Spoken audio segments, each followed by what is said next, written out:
গতকালকে যখন আমি হঠাৎ করে অসুস্থ হয়ে গিয়েছি, তখন বুঝতে পেরেছি সুস্থ থাকাটা যে কত বড় নিয়ামত। তখন মনে হয়েছিল যে জীবনের লক্ষ্য, স্বপ্ন কিছু দরকার নেই, সুন্দর জীবন, সুস্থ থাকাটা সবচেয়ে বেশি দরকার। তো আজকে সুস্থ হয়ে গেছি ইনশাল্লাহ। গতকালকে থেকে আজকে অনেক ভালো আছি। দোয়া করবেন, আমিও দোয়া করি আপনাদের জন্য। আপনারা যেন সবসময় সুস্থ থাকেন, ভালো থাকেন, এই প্রত্যাশাই আমি করি।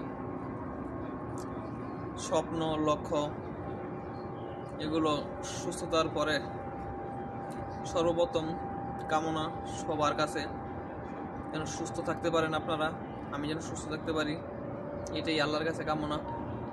তো সবাই সবার জন্য দোয়া করবেন, মনের মাঝে হিংসা বিভেদ না রেখে সবাই কাছে আসবেন, ভালোবাসবেন, সবার সাথে পরস্পর একে অপরের সাথে সুন্দর সম্পর্ক বজায় রাখবেন। এতে করে এই দুনিয়াতে লাভ হোক আর না হোক, মরার পরে অন্ততপক্ষে লাভ হবে ইনশাল্লাহ। আমি চাই না কারোর সাথে আমার ঝগড়াঝাটি হোক, কেউ আমার কথায় কষ্ট পাক।